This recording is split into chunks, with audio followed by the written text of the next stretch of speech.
Bonjour les amis, j'avais envie de vous partager le goût que j'ai eu pour la non-dualité. Qu'est-ce qui m'a tant intéressée dans cette non-dualité, hein, pas deux. Et pour moi, c'était vraiment de réaliser que je suis l'origine. Je me suis pris pour le reflet dans le miroir et j'ai cru que depuis le reflet, je devais retourner à l'origine. Il y a quelque chose qui à un moment se met à l'endroit dans une compréhension par l'introspection qu'on peut faire. Et ce que j'ai envie d'inviter là par cette vidéo, souvent notre attention elle est captée par ce qu'on peut voir, ce qu'on peut percevoir, ce qu'on peut saisir, ce qu'on peut appréhender. Et donc ce retournement vers ce qui est inappréhendable, insaisissable, est pourtant complètement là, complètement clair, complètement stable, complètement permanent, ça nous demande de passer du connu à l'inconnu, à l'inreconnu, et de quitter cette habitude de focaliser, de vouloir saisir, de vouloir comprendre. C'est vraiment un lâcher, un abandon des habitudes, tout simplement pour être dans cette clarté, dans cette reconnaissance. Et donc, voilà, au début, on dit oui, je dois retourner à la présence. Mais en fait, c'est toujours la présence qui retourne à elle-même parce que c'est la présence qui vit cette expression. C'est la présence qui est en train là d'exprimer. Il y a pas de dualité, il n'y a pas de. Donc, il n'y a pas de chemin à faire. Il n'y a pas de chemin parce que c'est directement ce que nous sommes. Ce que nous devons quitter quelque part, ce sont les représentations. C'est de croire que ce reflet que je vois là, c'est moi. Non, c'est ce qui regarde qui se prend pour le reflet.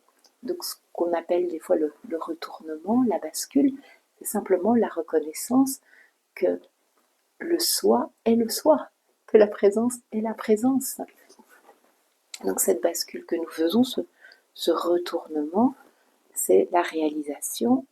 Et en fait, il n'y a toujours eu que moi-même s'étant pris pour une expression particulière, ayant cru être une limitation. Et là, il y a il y a clarté, qu'il n'y a personne qui a fait ce chemin-retour.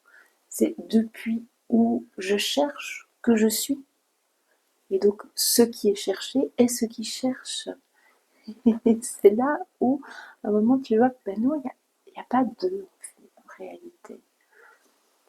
C'est comme quand la lumière traverse le prisme, qu'elle devient colorée et qu'elle se croit être bleue, jaune, orange et qu'elle oublie son fondement, elle oublie qu'elle est lumière, elle oublie que son origine, la couleur oublie que son origine, mais c'est pas la couleur qui oublie, c'est la lumière étant la couleur qui oublie qu'elle est lumière et elle se prend pour cette couleur. Et j'aime bien cette illustration parce que pour moi elle parle vraiment de cette amnésie, de cette ignorance, de ce voile de Maya qui vient faire croire en quelque chose, vient faire croire en je suis quelqu'un qui. Donc je suis ce reflet que je peux voir dans le miroir, ça c'est moi. Et alors, voilà, je me limite à une expression, à une couleur, à un vécu, à un véhicule, et peu à peu, par notre introspection, par notre vérification, on a juste à vérifier, mais tiens, est-ce que c'est vraiment vrai? Est-ce que je suis vraiment seulement et uniquement ce corps? Est-ce que je suis vraiment et uniquement cette expression, cette histoire que je me raconte? Est-ce que je suis vraiment cette histoire? Depuis où cette histoire est-elle vécue? Depuis où cette histoire est-elle perçue? Depuis où ce corps est-il perçu? Et progressivement, je regarde, je regarde, je regarde, je regarde. Il y a une clarté qui se fait. Donc mon invitation, est ne plus imaginer que tu fais un chemin retour, mais que ça aussi c'est une impression dans la conscience qui a été captée par un apparent là-bas, par plein de couleurs, par sa manifestation, par sa création, elle est captée par sa création, elle s'oublie dans sa création et elle fait simplement ce mouvement de retournement sur elle-même. Mais c'est toujours elle, c'est toujours la conscience, c'est toujours la présence, c'est toujours cela que je suis, qui se prend pour, qui se déprend, qui se retourne, qui se reconnaît. C'est en ça il n'y a qu'un dans son non-état, dans sa non-manifestation, dans son silence absolu, ne se connaissant pas, mais étant juste simplement là. Et puis, cela se met comme en mouvement, en traduction, en manifestation. Et alors, cette manifestation est comme un aspect visible, si on peut dire, de cet aspect invisible. Donc, il est créé de cet invisible. Ce visible est créé de cet invisible. Et quand ce visible, on peut dire, disparaît, car tous les objets vont et viennent, ils ont une naissance, une mort, mais qu'est-ce qui ne meurt pas? C'est toujours cet invisible, c'est toujours nous-mêmes, c'est toujours cette conscience, appelle-le comme tu veux, le soi, Dieu. Ça ni ne naît ni ne meurt. Toujours là, mais c'est là maintenant. Tu peux le constater maintenant. Regarde, au-delà de la manifestation, ne cherche pas quelque chose puisque ce n'est pas manifesté. C'est là, et ceux qui regardent, c'est ceux-là même qui se regardent dans son origine.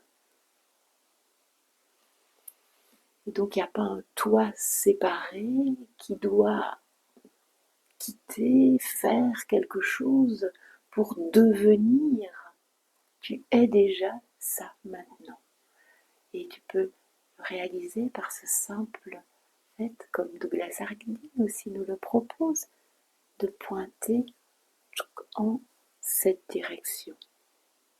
Et là, ce qui est magnifique, c'est quand on est rassemblés. Moi, je le fais souvent dans les ateliers. On est rassemblés et alors on pointe en cette direction.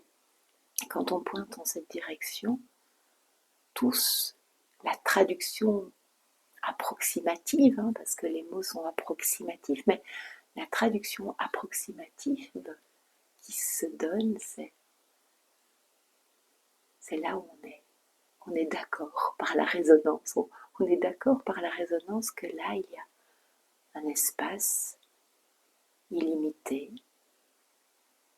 vacant.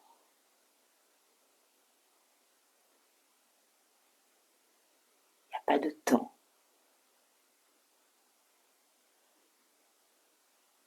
Il n'y a pas de limite.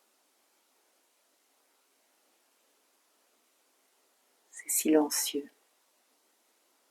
C'est vide et plein. Voilà, là la traduction qui se met en ce moment. Et tu sens bien que c'est cela qui parle de lui-même. C'est cela qui se réalise, c'est cela qui se traduit. C'est ce silence qui se met en mots, mais pas un mot pour enfermer, pour créer une représentation. Non, un mot juste pour traduire, pour donner le parfum de ce que nous sommes. Et ce parfum, tu suis le parfum, tu ne gardes pas le mot, tu suis le parfum, il traduit et il donne le goût de toi, il amène le regard à se reporter vers cette évidence d'être. Et donc c'est on pourrait dire une traduction, mais aussi comme un panneau indicateur qui te dit « Hey, tu es le même, tu es déjà là, tu es déjà cela. Ici maintenant, peux-tu le reconnaître? Peux-tu réaliser cette évidence de ce que tu es? Et viens te goûter. » Et il n'y a pas quelqu'un qui va, c'est direct. C'est pour ça que souvent c'est traduit par l'expérience directe de ce que je suis. Et au travers du corps, je fais cette expérience, bien sûr. Mais quand je veux retrouver cette expérience et que je veux revivre, alors j'ai de nouveau enfermé quelque chose dans une mémoire. J'ai de nouveau limité cette expérience. Mais ce que je suis n'est pas limitable, n'est pas enfermable, n'est pas conditionnable. Et cependant, elle est tout le temps là. Chaque fois que l'attention s'y porte, chaque fois que... Ah oui, l'évidence d'être, l'évidence et la traduction, évidemment, dans une forme de ressenti, mais celui-là, il peut varier, le ressenti. Donc ne t'agrippe pas au ressenti, ne t'agrippe pas à l'expérience, sinon tu t'enfermerais de nouveau dans un quelque chose. Et ce que tu es, est tout sauf une chose. Et ce qui crée toutes les choses, habite toutes les choses. Bien sûr, toutes les choses sont faites de moi-même.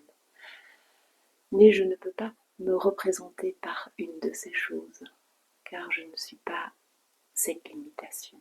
Je suis la totalité. Je suis toujours la totalité.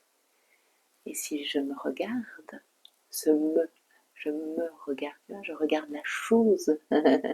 C'est la même, je me regarde, oui, c'est moi-même qui me regarde. Donc c'est le soi qui regarde l'émanation, qui regarde la traduction, qui regarde la manifestation qui apparaît en cet instant. Cette manifestation n'est pas non plus enfermable dans une représentation, puisqu'elle est toujours nouvelle, toujours changeante, toujours apparaissante, et toujours une prolongation de ce que je suis, non séparé, simplement identique, et un reflet. Mais le reflet et l'origine, si tu te regardes dans le miroir, tu vois bien, c'est le même. Et tu vois bien que c'est l'origine qui permet au reflet d'être. Donc cette origine, c'est toujours ce que nous sommes. Et par le prisme du manifesté, quand la lumière traverse le prisme, il y a la couleur, mais donc par cette action de manifestation, il y a ce qu'on appelle Maya, l'illusion, l'oubli, l'ignorance. D'un coup, il y a le voile. Je me prends pour le reflet et j'oublie que je suis l'origine.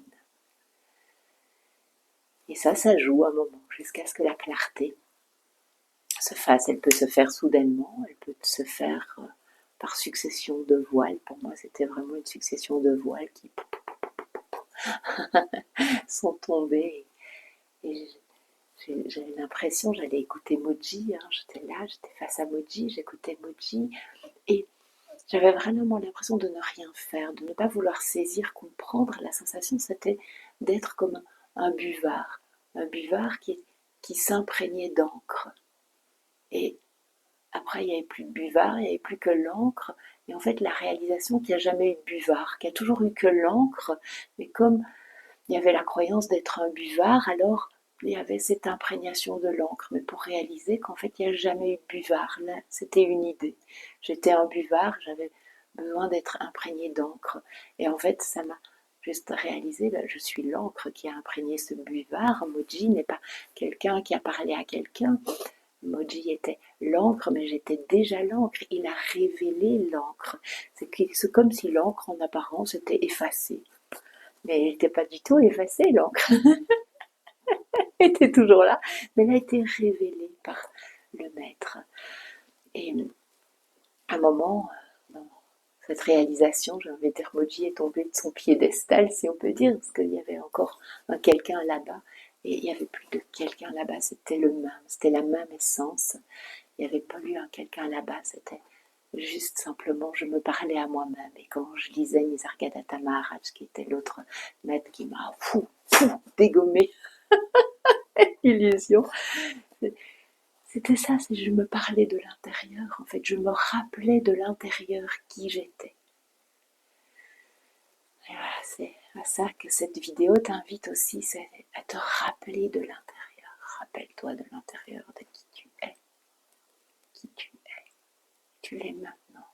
Tu l'es pas pour plus tard. T'as pas quelque chose à faire. Le faire, c'est juste pour dissiper l'illusion, pour faire tomber les voiles. C'est là qu'il y a un apparent faire. Apparemment, dans ce jeu de la conscience, il y a un faire qui se déploie et peu à peu, pouf, les voiles tombent. C'est aussi, c'est dans le jeu de la conscience. Parce que cette origine s'amuse, se joue, se goûte, se traduit.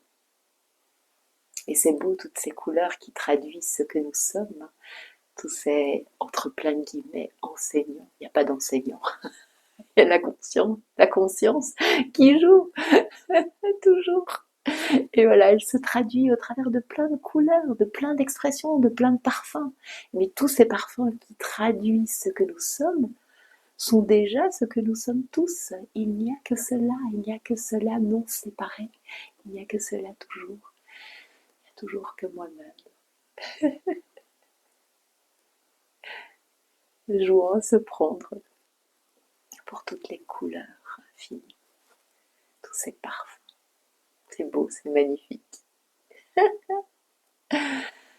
Ah, merci, merci les amis, merci pour votre témoignage, merci pour tous vos retours, merci d'être cela que nous sommes et d'en rendre le parfum et de partager les illusions qui peuvent encore être là, de les mettre en lumière et de les éclairer. Merci. À bientôt.